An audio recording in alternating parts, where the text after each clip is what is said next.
ठरलं तर मग मालिकेच्या आजच्या भागामध्ये अर्जुन म्हणतो की मला सायलीपासून लांब राहावं लागेल, नाहीतर त्या मला सोडून जातील. चैतन्य त्याला म्हणतो की तुला आता आधीसारखं सायलीशी कठोर वागावं लागेल. तिकडे सायली तिच्या भावना डायरीमध्ये लिहित असते. अर्जुन सायलीबद्दल चैतन्याला म्हणतो की मी जर जास्त कठोर झालो तर त्या दुखावतील. चैतन्य म्हणतो माझ्याकडे फर्स्ट ऑप्शन हाच होता की तू सायलीला जाऊन सगळं खरं सांगावं, पण तू क्लॉज मोडलास तर त्या तुला सोडून जातील. चैतन्य त्याला आठवण करून देतो की मागे एकदा सायली तुला सोडून गेली होती तेव्हा तुझी काय अवस्था झाली होती. अर्जुन म्हणतो तेव्हा कदाचित मी त्यांच्या प्रेमात पण पडलो नसेल, पण तरीही मी किती घाबरलो होतो. पण आता काय होईल. साक्षी चैतन्याबद्दल विचार करत असते की त्याने नक्की पूर्णाजीला असं का सांगितलं असेल की त्यांचं लग्न फेक नाहीये. तो नक्की कोणाला फसवतोय, पूर्णाजीला की मला. तेवढ्या चैतन्य तिथे येतो आणि साक्षीला काय झालं विचारतो. साक्षी त्याला म्हणते की तू पूर्णाजीला असं का सांगितलं की सायली आणि अर्जुनचं लग्न खरं आहे ते. चैतन्य त्याला विचारतो की तुला हे कसं कळालं. तेव्हा साक्षी म्हणते तन्वीने सांगितलं. चैतन्य तिला विचारतो की तू का तिला सांगितलं, तुला म्हणलं होतं ना मी की सांगू नको कोणाला म्हणून. साक्षी म्हणते त्या बिचारची अवस्था मला बघवली नाही रे. एकतर अर्जुनने तिच्यासोबत एंगेजमेंट मोडली म्हणून ती खूप अपसेट होती, म्हणून मला तिला सांगावं लागलं. चैतन्य त्याच्यावर चिडतो आणि म्हणतो मी खूप विश्वासाने तुला हे सांगितलेलं. मला तर हे पण माहीत नाही की तू आणि तन्वी कॉन्टॅक्टमध्ये आहात ते. रविराज सरांना माहिती आहे का हे?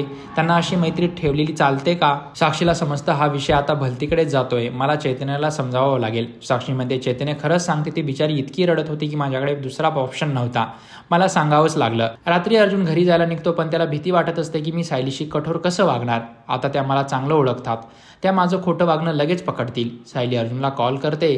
साक्षी चैतन्याला विचारते की तू पूर्णाजीला सगळं खरं का नाही सांगितलं. यावर चैतन्य म्हणतो मग काय सांगायचं होतं.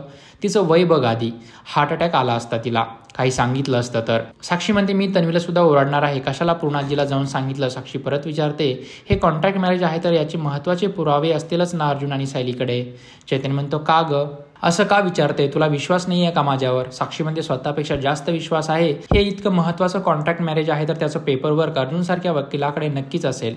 चैतन्य म्हणतो माझ्याकडे काही प्रूफ नाहीये, अर्जुनकडे असतील पण ते मला माहीत नाही. जाऊ दे आपल्याला काय करायचं आहे असं म्हणून तो विषय टाळतो. अर्जुनला सायलीचा कॉल येतो आणि तो कॉल उचलून चिडून म्हणतो तुम्ही मला सारखं सारखं कॉल का करताय. मी फोन घेत नाही याचा अर्थ मी बिझी असेल ना. सायली म्हणते तुम्हाला याला उशीर झाला ना म्हणून फोन केला, कामात आहात का. अर्जुन परत तिच्यावर चिडतो आणि म्हणतो ऑफकोर्स ऑफिसमध्ये कामच करत असणार ना, येतो मी घरी असं बोलून तो फोन ठेवून देतो. पण त्याला वाईट वाटतं की सायलीशी तो असा वागला.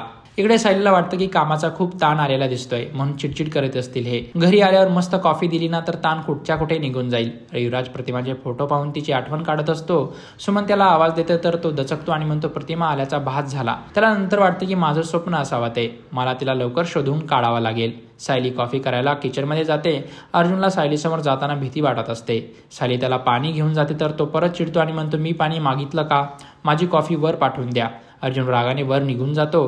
कल्पना सायलीला विचारते अर्जुनचा मूड असा का आहे. सायली सांगते ऑफिसमध्ये खूप काम होताना म्हणून दमले आहेत ते, पण त्यांचा मूड पहिल्यासारखा होईलच.